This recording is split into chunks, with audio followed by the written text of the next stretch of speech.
I don't know if it's just me, but I swear the trains are louder. Sometimes the wheels, they make that noise. Like every crazy little thing like that makes me jump.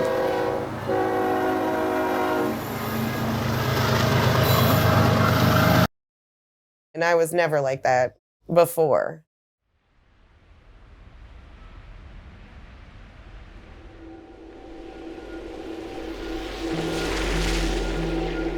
I'm from East Palestine, 1.5 mile away from the derailment and the fires. It's still a very unfinished, confusing situation, obviously. It's been traumatic. We're experiencing the environmental in a huge way, at a time and a place in history where we're being overwhelmed by toxicity.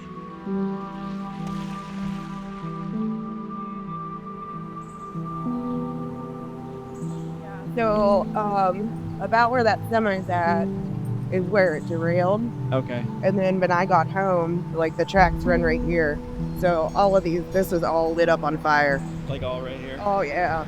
Was it down that way too, or just? Yeah, like when I got home, it was already here and it was making its way that way. And then like more symptoms started happening to me. So then I was a little bit more concerned. I kind of wanted to really relocate, but I mean, like I said, it wasn't really possible for us. I really try to make sure that we keep the windows closed as much as we can. Trucks go by our house constantly. I mean, I drive from here just down the street, so I'm always following one of the contaminated trucks. The need to like have my soil tested was like one of the most desperate needs for me, and I finally was able to get that done, and I didn't even get it done until July, and they still found dioxins and furans in my soil.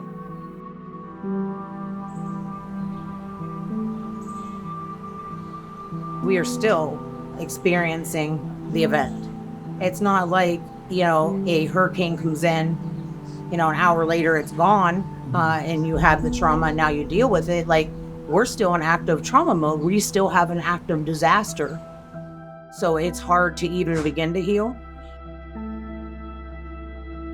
Before, like, I went to work and I came home and we spent time together. In the summer we'd go fishing, or we'd go for a hike through the woods, or sit on the porch and drink a couple beers.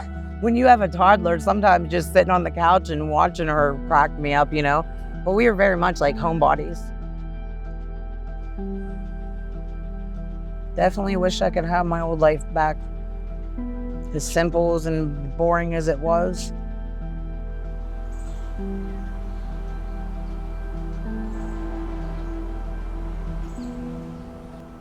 If I could get up and leave, I'd do it in a heartbeat. We moved into this house when I was 8 years old. 7 years ago, my mom died of cancer. This is not just a house to me, it's part of my mother's legacy. And when I stand in the front window washing dishes or cooking dinner, I always think of seeing my mom in that window. I wanted it to be my forever home until February 3rd occurred. I mean, my kids had never been sick, ever. The 1 and 2 year old never had an ear infection, never had a cough, nothing. Once we came home, these kids could not breathe. Every time I'd wake them up in the morning, they'd have like drool with like blood pooled in the drool. I had them at the pediatrician probably 2-3 times a week. These are brand new babies, you know what I mean? I even hate to bring them outside to play, but it's like you can't lock them in the house, so what do you do?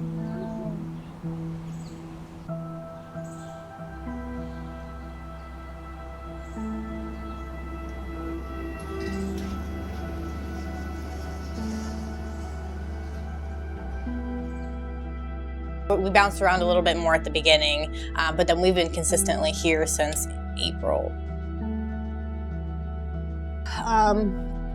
I got some numbers on here for like county. I don't even know what these are yet. I haven't had a chance to call them yet, but for housing, different things, maybe there's some kind of programs they'll have, just until we find something more suitable, I guess. We actually hadn't been in East Palestine for too long before the derailment. We were actually living outside of town, and I had been wanting to live in town for a while. So we finally found a place, moved in, yeah, and things were great. It was working out really well. Yeah, he just got a bunch of new stuff for Christmas. He was doing great in school. We loved his teacher. Yeah, it's really unfortunate. Now we're at a point where I don't feel like I can really go back to East Palestine, and I can't stay in a hotel anymore. You know, I feel so literally homeless, and that's mentally tolling, you know, especially as a parent. Like, when are we gonna have a home again? Like, that's heartbreaking.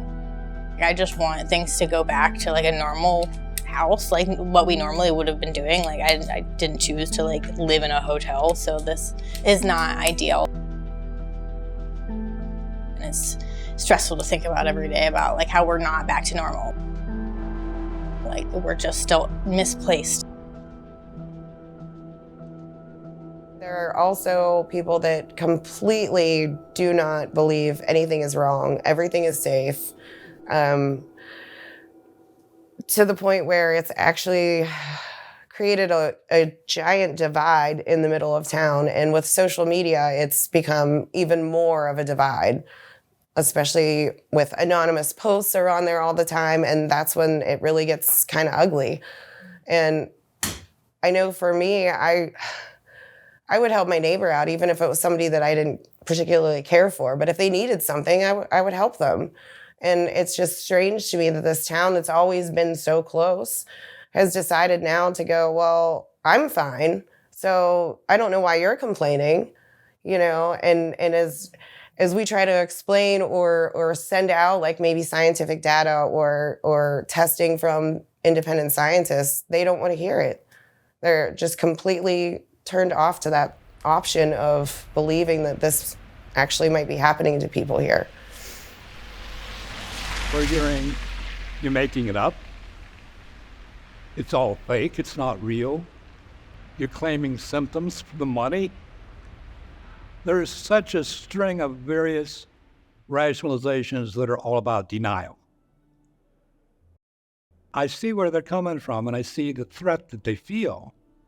But it goes back to the point, if that becomes strong enough, and if that becomes deep enough, you get where some neighbor that you've known their entire lives walks into church with cancer and you snub them. And that's insane. So we're really hoping that, you know, we can bring some unity to the community before anything accelerates beyond where it is. I think it's like 25 million Americans live within a mile of a railroad track in the United States. So at any point in time, these things could be traveling right in our backyard. And there's like no backup plan for how to take care of it. And there's a slap on the wrist if they, you know, pollute a bunch of people and, you know, cause a bunch of cancer. And I want to be around for him, you know, and I don't know where it's gonna stop. That's where I'm concerned about. Like, it's part of a bigger systemic problem, you know, the fact that profit is constantly being put over people, and these agencies that are in charge of protecting us aren't doing that. Yeah, I keep going because I don't see it getting better without people standing up and saying, hey, this is bullshit, and you know, I want to be able to live my life without fear, you know, without feeling like it's compromised or it's going to get worse. And I know there's other people who feel the same way as I do, and that keeps me going. You know, I want answers for him, especially all the other kids in town too. Like, you know, they don't have a choice in this. They don't have a say in this. So I keep going because I feel like that, like if I don't, you know, where does it end?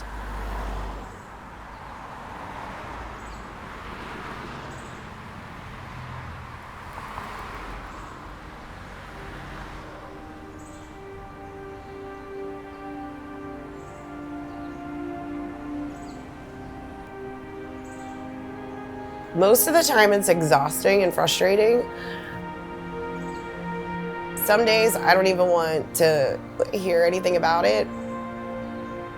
But there is a lot of us that are going through the same thing. You know, like we all do understand.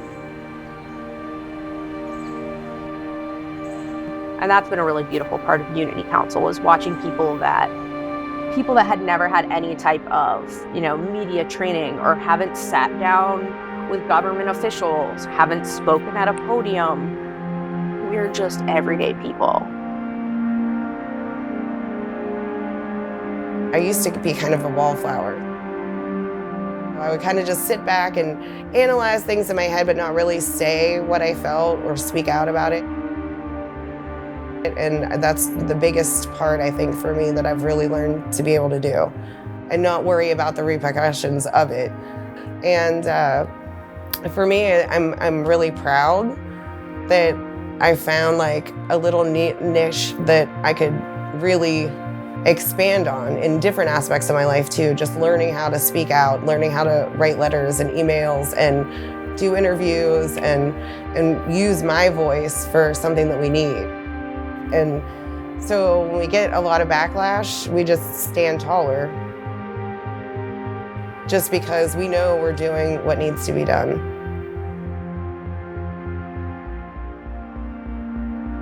Being a bricklayer, we didn't do, went and worked from home and did our thing, and next day, but now, I mean, since this happened, I would talk to anybody that would listen. I think we saw 10 senators and 4 state representatives while they were there in Washington, D.C. the last day before they went on break. And they said it was unheard of that anybody could get that many meetings in one day. Yeah, I've probably spoken more in the last 9 months than I have in the last 60 years, for sure. Yeah. The disaster here has opened up a whole bunch of people. It's just really inspirational to see it. Oh, hell, I didn't know I was an advocate. Oh, hell, I didn't know I was into public health. When we begin, we're victims. There's some things that won't change. But if we keep going down that highway and take a look at ourselves and stretch and grow, it helps you to make that transition. Process the emotional intensity that we went through. And we'll turn it into gold. You feel weak sometimes, you want to give up, but I'll never give up because it's not about me, it's about my kids.